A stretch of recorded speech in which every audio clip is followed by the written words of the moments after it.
My name's Adam. I'm 32, and I've spent the better part of my adult life being treated like the family disappointment. Not because I did anything wrong, but because I didn't follow their plan. I didn't take the safe corporate job my dad wanted me to apply for after college. I didn't get married young, buy a house in the suburbs, or settle down into what they call a real life. Instead, I moved into a tiny apartment in the city with creaky floors and thin walls, where I built a tech startup out of my living room that no one in my family understood or cared to understand. For years, I was the punchline, the guy who plays with computers and eats ramen every night. The one who missed Thanksgiving 3 years ago because I was pitching investors and never heard the end of it. To them, I wasn't chasing a dream.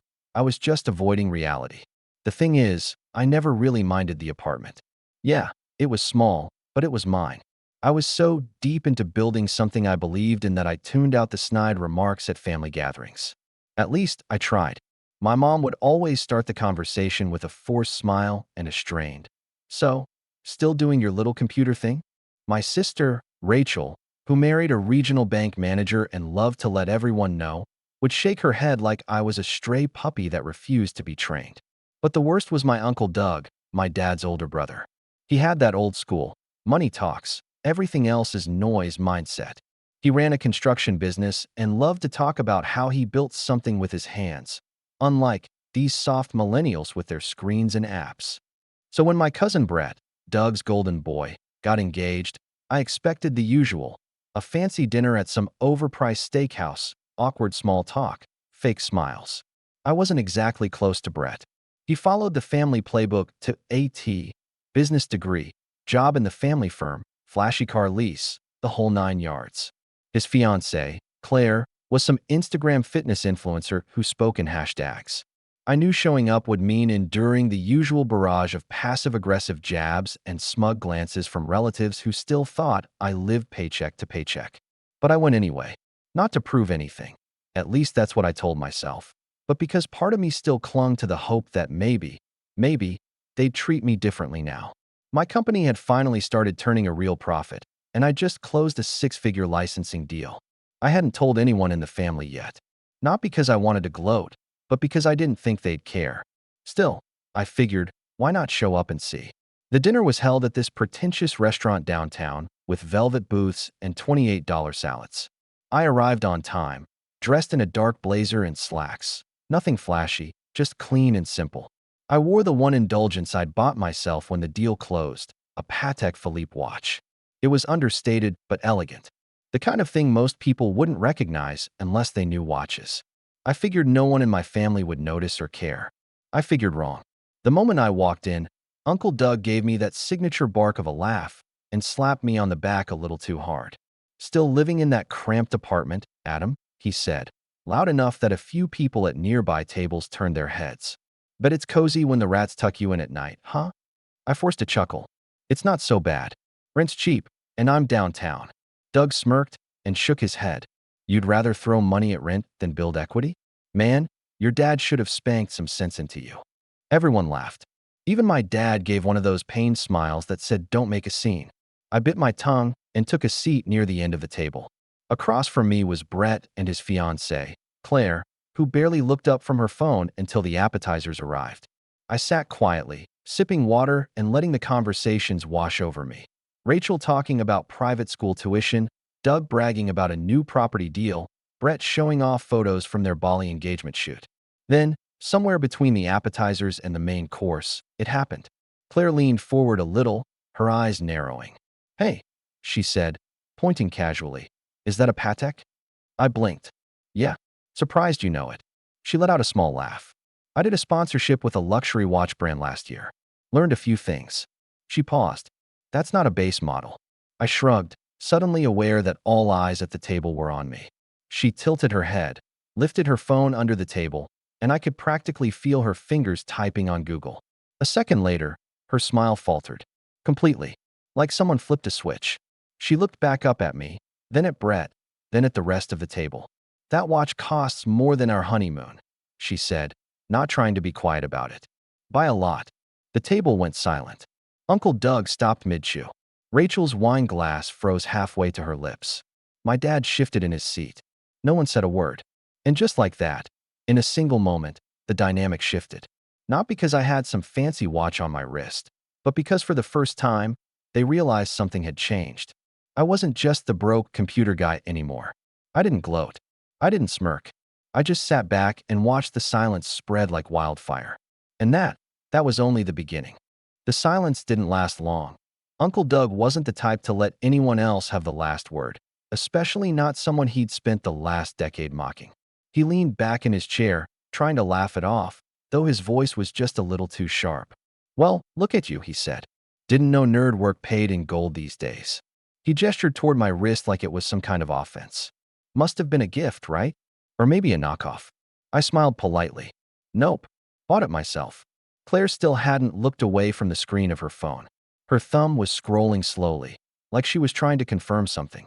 Brett leaned over and whispered something in her ear, but she barely reacted. She just gave the faintest shake of her head and glanced at me again, this time with a weird, calculating expression. I could see it already. The narrative in her mind was shifting, and she wasn't sure yet if she liked it. Dinner resumed, sort of. The mood had shifted, subtle, but noticeable. Rachel started a new conversation about vacation homes, loudly emphasizing how her husband had just bought them a little getaway in Aspen. Her tone was syrupy sweet, but I recognized the edge. It was her way of reclaiming attention. Classic Rachel. She'd always had a sixth sense for when someone else was getting more than her allotted share of spotlight. My mom didn't say much, but I saw her glance toward me a few times, confused. I hadn't told her about the watch, or the deal, or anything.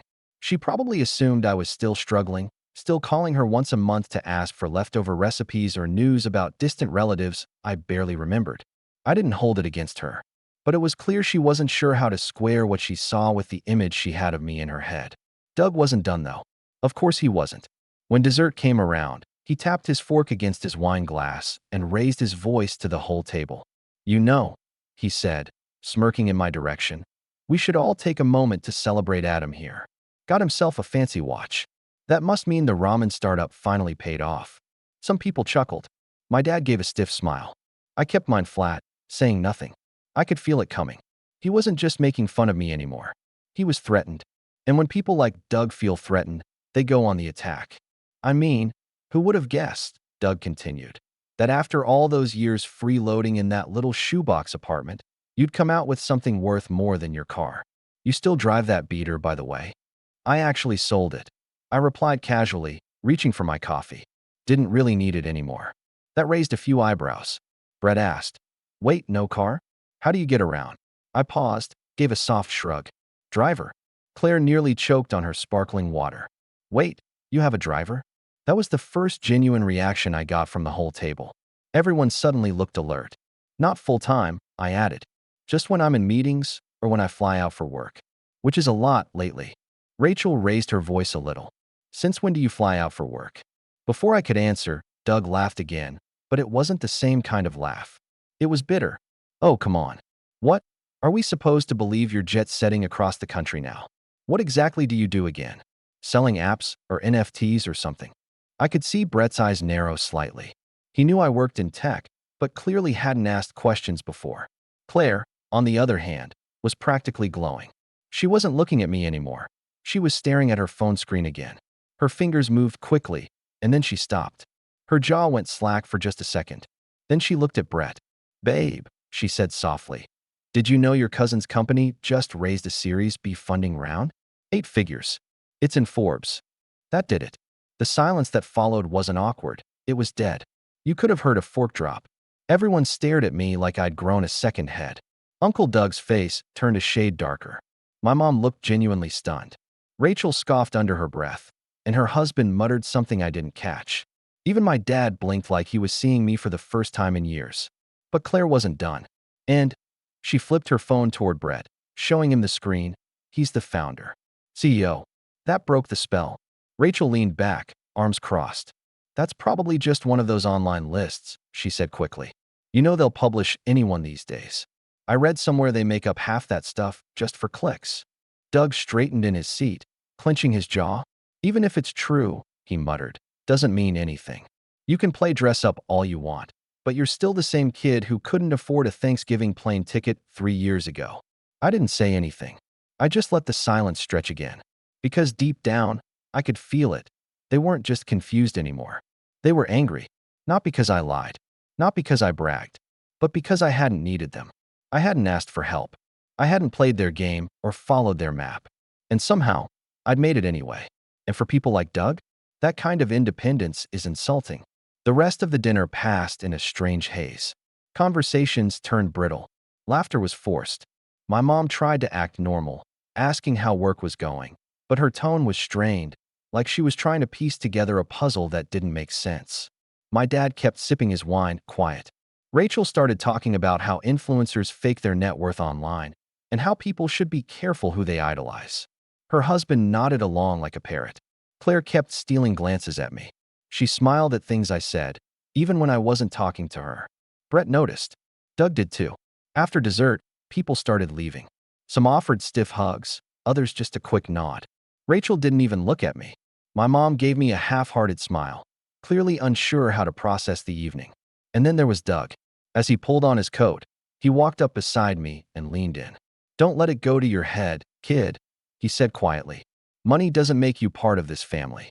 I turned to face him. Didn't know I needed an invitation. His jaw twitched, but he said nothing else.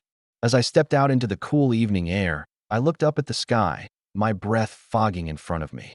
I should have felt smug, triumphant, but instead, I just felt tired. Because I knew that dinner hadn't been the end of anything.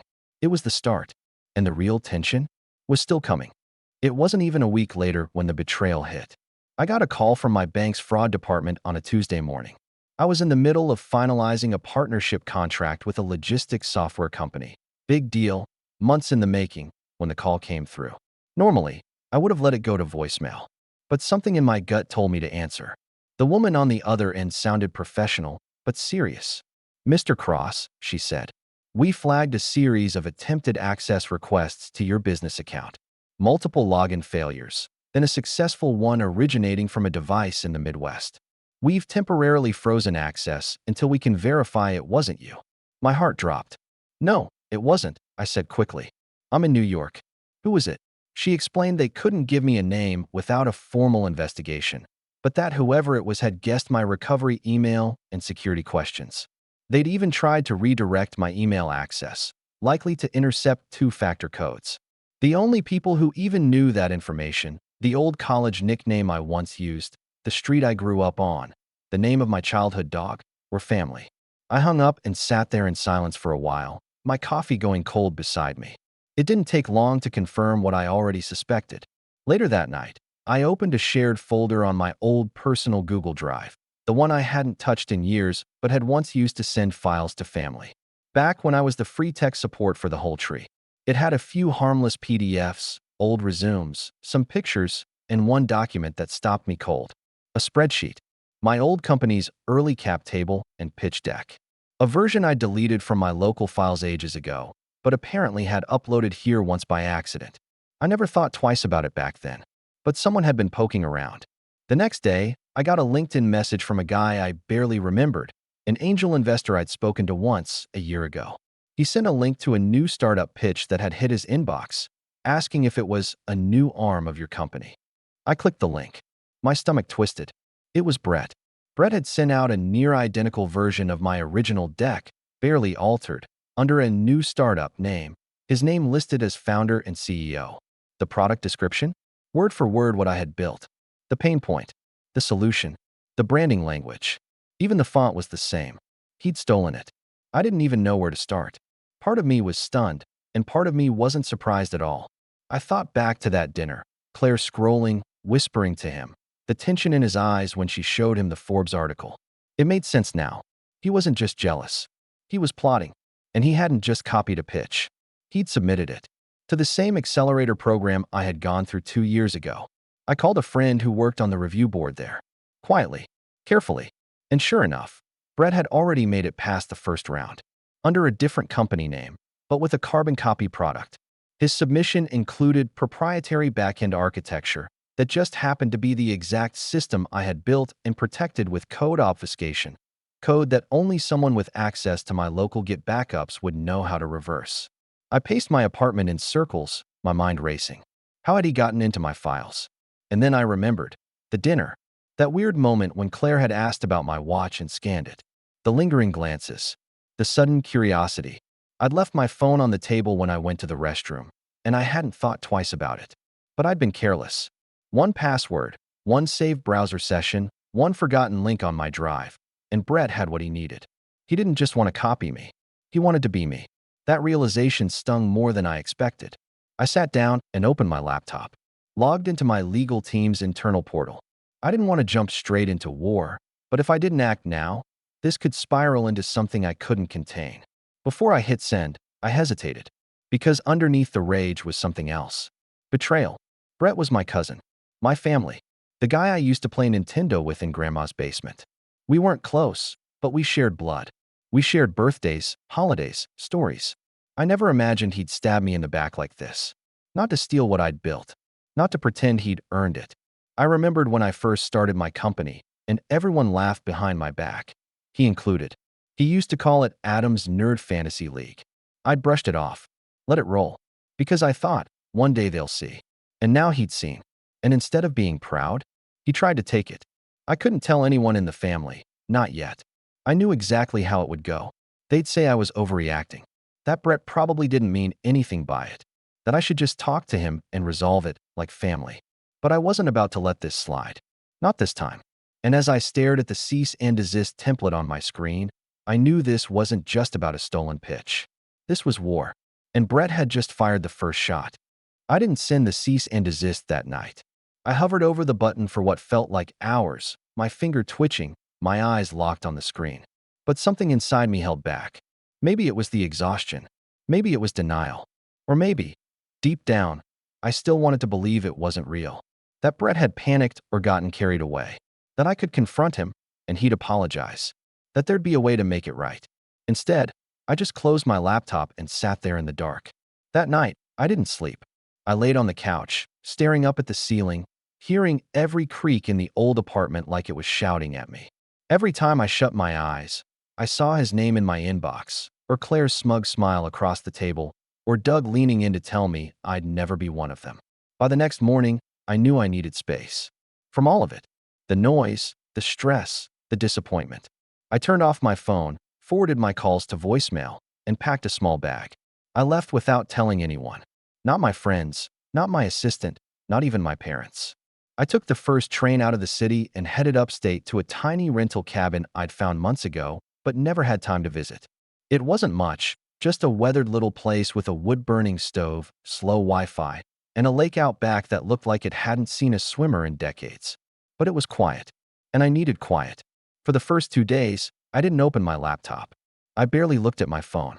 I just sat on the old dock in a hoodie and jeans, watching ducks swim by and letting the silence stretch. The air smelled like pine and wet dirt, and for once, no one was asking me to solve a problem or pitch an idea or explain what I did for a living. But inside, I felt hollow. Brett hadn't just stolen my pitch. He'd taken something I couldn't explain. He took the validation. That thing I'd worked years for. The "I told you so" I never said but always dreamed of. He turned it into a joke. Into a shortcut. And the worst part? He might get away with it. I started spiraling. I imagined headlines. Rising tech star caught in IP dispute with family member.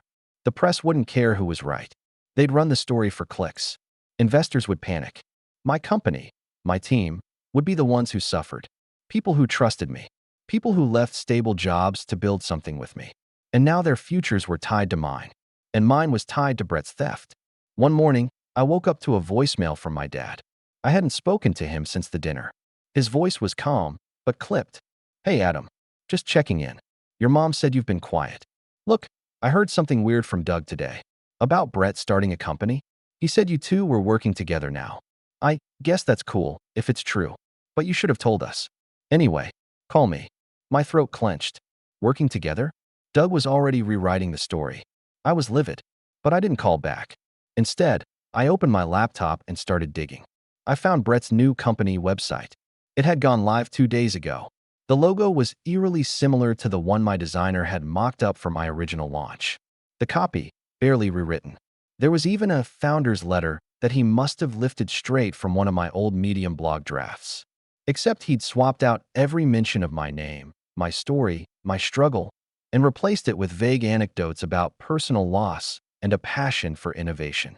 He even included a photo of him in front of a whiteboard I recognized, my whiteboard, from a brainstorming session I'd held in my apartment last summer. He must have taken the photo during that one weekend he crashed on my couch when his heat went out. I'd been kind enough to let him stay, thinking it was just family helping family. I felt sick. He didn't just copy my work. He collected it, stored it, saved it, like a scavenger, waiting until the moment was right. And now he was parading around as the visionary I fought to become. That was the breaking point. For the next 2 days, I didn't leave the cabin. I stayed up late, piecing everything together. Every pitch deck version, every old email, every line of code. I tracked file access logs, screenshot timestamps, metadata, anything that could prove what was mine. I created a folder, labeled it War Chest, and filled it with evidence. But I still didn't act, because something in me had shifted. I wasn't angry anymore. I was done. Done trying to prove my worth to people who never saw me. Done showing up to family dinners where I had to justify my existence. Done keeping quiet to keep the peace. And maybe I didn't want revenge. Not yet. What I wanted was clarity. What I needed was distance. When I finally came back to the city, I didn't tell anyone. I slipped into my apartment like a ghost and sat on the floor, watching the sunrise creep through the blinds. My inbox was overflowing. Investors, journalists, even a few distant cousins who had suddenly heard about the business and wanted to reconnect. And then, buried under it all, was an email from Brett. No subject, just a one-line message. Let's talk, before this gets messy. That was the moment I knew. He wasn't just hoping I'd ignore it. He expected me to, because that's what I'd always done. But this time, he'd picked the wrong version of me, and I wasn't walking away anymore. By the time I read Brett's email, I was a different person than the one who had slouched into that family dinner weeks earlier, unsure whether I even belonged at the table. The silence, the retreat, the betrayal, they'd all worked like a kiln, hardening me into something sharper. Colder, maybe, but focused, clear. I didn't reply to Brett. Not yet. Instead, I spent the next 2 weeks doing what I'd always done best, building. But this time, I wasn't just building products. I was building leverage. I hired a new legal team, a brutal firm known for intellectual property warfare. Not the guys you go to for contracts and compliance. These were the types who drank coffee out of "I sued Google" mugs and smiled through depositions like it was date night. I gave them everything: emails, version history logs, screenshots of our shared family folders, timestamped code commits, even that photo of Brett in front of my whiteboard. The lead attorney, Maya, looked through it all and said, "Oh, we've got him cold." At the same time, I called a friend of mine, Victor, who ran a boutique PR agency for high-level tech founders. He wasn't cheap, but he was discreet. We crafted a plan, a story, one that would circulate quietly through the right channels, drop into the right inboxes, land on the desks of the same people Brett was trying to impress. The headline? Unknown cousin tries to clone tech CEO's startup, gets exposed. It wasn't published yet, but it was ready. And I wasn't done. My company, which I had kept lean and private until now, was finally ready to scale. We'd been holding back on growth because I didn't want to lose control. But now I had a reason to go big. I finalized a new Series C deal with a venture group that specialized in aggressive expansion. Within 2 months, we opened 2 new satellite offices, tripled the engineering team, and launched our product in 3 major cities. Revenue spiked. Press picked us up. Influencers in the tech space started name-dropping us in podcasts and newsletters. I got invited to speak at a major innovation summit in LA, a conference Brett would never be qualified to attend, let alone headline. Suddenly, I wasn't that guy with the apartment anymore. I was Adam Cross, founder of CROS, a rising name in AI logistics and predictive data. And people noticed, including family. Rachel was the first to reach out. She sent a message dripping in fake warmth. "Hey stranger, just wanted to say how proud we are of you. Next time you're in town, let's do brunch." I didn't respond. My mom left a voicemail saying how she always believed in me, which was rich, considering she used to call me twice a month to ask if I'd given up on that app thing yet. Even my dad reached out, awkward, hesitant. He asked if I needed help managing all the new attention. Said he had contacts. I smiled when I heard it. He meant Doug. As if I'd ever take advice from the man who laughed at me for living in a box with a router. Doug, to his credit, stayed silent. But I could feel his presence, like a shadow at the edge of the firelight. Watching, waiting. I had my team quietly pull a business intelligence report on Brett's fake startup. It hadn't gained traction. After the first wave of investor interest fizzled, the brand went quiet. No updates. No hires. Nothing. He'd tried to relaunch under a new name. But the problem with copying someone else's vision is you don't understand the why behind it. You're just mimicking the what. And now that I had the legal team watching, he couldn't make a move without risking a lawsuit. I held the power now, and I didn't have to flaunt it. That was the best part. One day, as I sat in the green room backstage at the LA Summit, adjusting the mic pack on my collar, I got a message from Claire. Just 3 words. You were right. No explanation. No follow-up. But I knew what it meant. Brett had imploded. Maybe the pressure got to him. Maybe he tried to spin some lie that she saw through. Maybe she Googled my name again and saw what he was trying to bury. It didn't matter. I left her on read. After my keynote, 30 minutes on ethical AI and efficient systems, I got a standing ovation. A few VC partners came up afterward to ask for meetings. I smiled, shook hands, made notes. And as I left the venue, stepping into the black car my driver had waiting, I realized something. I hadn't thought about the apartment in weeks. I hadn't thought about the old cramped kitchen where I used to burn toast while debugging code, or the paper-thin walls that let me hear every conversation my upstairs neighbor had with his cat. But that place had made me. Just like the ridicule had made me sharper. Just like the betrayal had made me colder. And now, I was ready, because Brett had taken a swing, and I let him think I stepped back. But I wasn't retreating. I was aiming, and he had no idea what was coming. The summit marked more than just a milestone in my company's rise. It marked a turning point in how I moved through the world. I was no longer playing defense, no longer reacting. I was calculating. And for the first time in my life, I had reach. That's the thing about success. When you're on the bottom, no one returns your emails. But when your name starts showing up in Wired or TechCrunch, the gatekeepers suddenly remember your name. Doors that once slammed shut before you even knocked, they swing open, all smiles. And that's when the real setup began. It started with a meeting. I was invited to a private investor dinner in San Francisco, small, high stakes, invitation only. A quiet little affair hosted by a group that specialized in rescuing struggling startups with potential. They called themselves an accelerator, but they were more like a shark tank with linen napkins. Everyone in that room had built, broken, or bought companies. And at the far end of the table, sipping a glass of Pinot like he belonged there, was Victor Crane, a managing partner at Halbert Capital. I didn't know much about Victor when I first heard of him, but one of my analysts flagged him weeks earlier during our internal review of Brett's investor trail. Victor had been CC'd on one of Brett's early outreach emails, the same emails that tried to pitch my product. Back then, Brett didn't know any better. He thought he could sell a pitch and hope no one dug too deep. But now that I was sitting across from Victor, I knew the man was smarter than that. So I asked him, casually, whatever happened to that logistics AI deck you got a few months back? The one from what was it? Sparrow Tech. Victor blinked, slow and deliberate. You know about that? I nodded. Let's just say I'm familiar with the source material. He studied me for a beat, then smirked. Didn't go anywhere. Felt thin, like someone had stolen a blueprint without reading the manual. We both knew exactly what he meant. I didn't push further. I didn't need to, because in that moment, I saw the setup forming. These weren't people who liked copycats. They didn't fund pretenders, but they did enjoy watching a well-executed takedown, especially if it protected their own reputations. Victor leaned in. You looking to expand? He asked. Maybe, I replied. If the timing's right. What if we helped? I paused, feigning thought. Depends on what you want in return. He grinned. Just a seat at the table, and maybe a story to follow. That night, back in my hotel suite, I opened a secure call with Maya, my lawyer. I think it's time, I told her. She didn't ask what I meant. She'd been waiting. We launched a silent probe. Nothing official, not yet.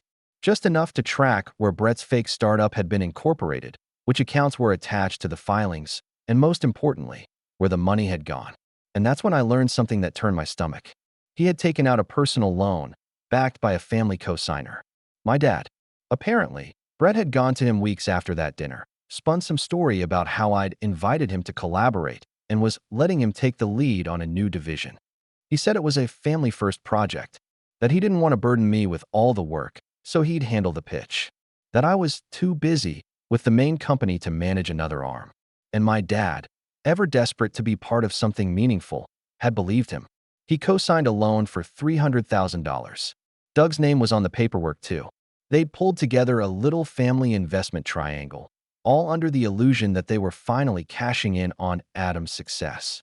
Brett had promised equity, promised they'd be paid back fivefold. But the money? It was gone. He'd spent most of it on branding consultants, paid shoutouts, a rented office space in a WeWork that he barely used, and, of course, Claire's wellness brand, which she was trying to launch alongside his startup as a synergy project. It was all smoke, and the fire was about to start. Maya and I sat down with the internal compliance officer at one of the largest startup expos in the country, the same one where Brett had submitted Sparrow Tech to present. She pulled up the registration and frowned. "He forged this," she said, pointing at the listed patent references. "These don't even exist." That was enough to initiate a quiet disqualification. They didn't make a scene. They just removed his name from the speaker list. No call, no warning. And that was just the beginning. Because Victor? He wasn't just curious anymore. He was interested. He brought me into his circle, introduced me to a network of founders, analysts, and strategic advisors who specialized in consolidation, taking small, poorly managed companies with stolen ideas and legally dismantling them before they could do real damage to the market. And I was holding Exhibit A, but I wasn't ready to press the button just yet, because one last piece had fallen into place. An anonymous email from Claire. No subject line, no greeting, just one paragraph. "You deserve to know. He used your login credentials to access your Drive folder. I watched him do it after the dinner. He said you'd never notice." "I'm sorry." She included a screenshot of Brett's laptop open to my Drive folder, with the metadata bar clearly visible. That was it. The final nail. I sat back in my chair, staring at the screen. I had the motive. I had the proof. I had the allies. And now, I had the permission. Revenge wasn't an act anymore. It was an operation. And every move I made next would be deliberate, legal, and devastating. Brett thought I'd gone quiet. But the silence was the sound of me loading the first volley. I waited until the annual cross-family summer gathering to execute the first move. It was tradition. Every July, the extended family gathered at my parents' lake house for a long weekend of sunburns, barbecue, and passive-aggressive judgment. I hadn't gone the past 2 years. Too busy, too tired, too unwilling to play the role of struggling tech guy in cargo shorts while Brett popped open champagne bottles like a third-rate influencer. But this year, I RSVP'd yes. And I brought guests. Not just anyone. My new VP of Operations, Danny, and our lead counsel, Maya. Both sharp, composed, and perfectly capable of handling the business end of things. But more importantly, they looked the part. Danny pulled up in a sleek electric SUV, stepping out with sunglasses and an air of quiet authority. Maya wore a crisp linen blazer, gold watch flashing as she shook hands. I didn't need to say who they were. People just assumed. Rachel did a double take when she saw me. "You came?" "Of course," I said, smiling. Family. The lake house hadn't changed. Same creaky deck chairs, same ugly boat Dad refused to get rid of. But the energy had. The moment I walked in, people moved differently. More cautious, more curious. Whispers started almost immediately. Uncle Doug greeted me with a stiff nod and a half-hearted chuckle. "Heard you've been busy, city boy." I smiled. "Yeah. Had a little project I was working on." He said nothing else. And then Brett appeared, wearing a golf polo 3 sizes too tight. Fake smile stretched across his face. Claire was nowhere in sight. "Adam," he said, trying to sound casual. "Long time, man." I shook his hand firmly. "Been a minute." "How's the startup?" He faltered. "Good, good. You know, early stages. Still building the foundation." I nodded. "Funny. I've been hearing otherwise." Before he could ask what I meant, Maya stepped forward. "Mr. Cross," she said, handing me a slim folder. "Here are the documents you requested. All the filings are complete, and the letters have been sent." "Thanks," I said, flipping the folder open just enough for Brett to see the logo at the top. CROS Legal Counsel. He blanched. I could see him piecing it together. The name, the timing, the woman. I gave him a look so neutral it was almost cruel. Might be a good time to get your paperwork in order. He opened his mouth, but nothing came out. That night, after the barbecue and awkward mingling, I called a meeting on the deck. Everyone was there. Mom, Dad, Doug, Rachel, a few cousins. Brett sat off to the side, arms crossed. I wanted to clear something up, I began, standing by the railing. There's been some confusion lately about what I do, about who I work with, and about who's allowed to claim involvement in my company. Rachel scoffed. Oh, come on. What is this, a TED Talk? I ignored her. Maya handed out copies of the cease and desist letter. 8 pages, neatly stapled, each with a cover note addressed to Brett Cross. Doug flipped through his with rising panic. What is this? It's legal notice, Maya said calmly, documenting multiple instances of IP theft, misrepresentation, and fraudulent investor outreach. You'll find the relevant exhibits attached. My dad looked stunned. Wait, Brett, you took his. Brett jumped up. It wasn't like that. I didn't steal anything. I just borrowed the format. It's a template. Everyone uses templates. I stepped forward. You used my words, my code, my diagrams. You even faked a founder letter with my life story in it. You accessed my files through my own Drive account without permission. That's not a template. That's theft. Doug stood up now, red-faced. So what? You're going to sue your own cousin. Make this into some kind of public spectacle. Maya answered before I could. That's up to Brett. He can settle, surrender all rights to his company name, issue a public retraction, and repay the outstanding loan. Or we proceed with litigation, and we will win. But I co-signed that loan, my dad said quietly. I'm on the hook. I turned to him slowly. Yes, you are. The silence that followed was heavy. It wrapped around the deck like fog. Doug exploded. You little snake. You planned this. I met his glare. No, Brett planned this. I just responded. Brett tried again. Adam, come on. We're family. I made a mistake, okay? I panicked. I didn't think you'd actually. Actually what? I asked. Hold you accountable? Why not? You counted on the fact that I wouldn't. That I'd keep my head down like I always did. That I'd stay quiet. That I'd let you take credit for what I built. He went quiet. Claire wasn't there to defend him anymore. And no one else stepped in. That was the beauty of it. I didn't yell. I didn't threaten. I just showed them who I'd become. That weekend ended with Maya hand-delivering a signed agreement. Brett folded within 48 hours. His company was officially dissolved. The domain was taken down. His social media wiped. A retraction letter was published on LinkedIn, where he admitted missteps and misunderstandings while graciously stepping aside from his role in the industry. He looked noble, but everyone knew what had happened. Back in the city, Victor congratulated me on the elegant execution. He said it was one of the cleanest takedowns he'd seen in years. And as for Doug, he called me 3 weeks later, voice shaky, asking if I'd be willing to help clean up the fallout. Apparently, a few of his investor friends had found out about the fake startup and weren't happy. I didn't return the call because I wasn't done yet. The fallout didn't happen all at once. It unfolded slowly, like a house rotting from the inside out. First quiet, then unmistakable.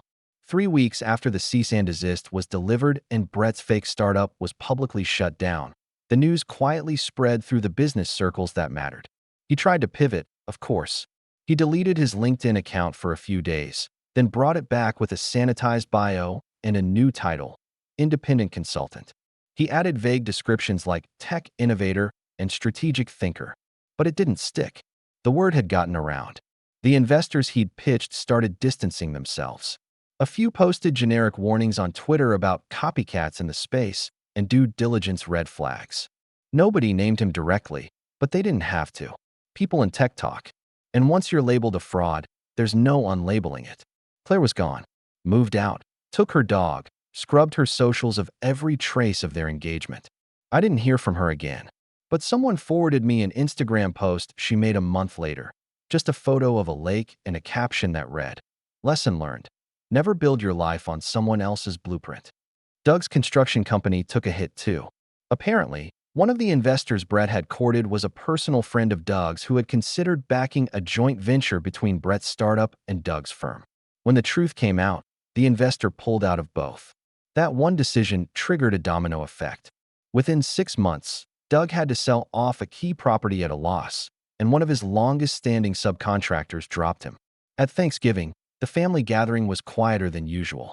I showed up late, just long enough to say hello to my mom and dad, then stepped outside to sit on the porch. Rachel didn't speak to me. Doug avoided eye contact entirely. Brett wasn't there. I asked where he was. My dad cleared his throat. Out of town, visiting Claire's parents. But there was no wedding on the horizon. No save the dates. Just silence. Eventually, my dad stepped outside and sat next to me. For a long time, we didn't speak. Just watched the wind stir the brittle November leaves on the lawn. Then he said, quietly, "I didn't know." About the loan. About what he did. I nodded. "I know. I should have asked you. I should have believed in you." It wasn't an apology, but it was close enough. I stood up and gave him a pat on the shoulder. "You did what you thought was right. So did I." When I got back to the city that night, I opened my laptop, checked my calendar, and made a note. Next quarter, CROS was slated to expand into 5 new markets. Our valuation had tripled since the summer, and we'd just been approved for a partnership with a major tech conglomerate I wasn't legally allowed to name yet. The apartment I once lived in? Gone. I donated most of the furniture, handed the keys to a friend's younger brother who was trying to start his own company. I told him to build something that scared people, something so bold they'd laugh in his face. Because I knew what that felt like. And I also knew how sweet it was when they stopped laughing. Brett never reached out again. Not to apologize. Not to explain. Not even to fight back. In the end, he didn't just lose the startup. He lost everything he pretended to be. And me? I didn't just win. I earned it. The same hands they used to point and laugh now trembled to shake mine.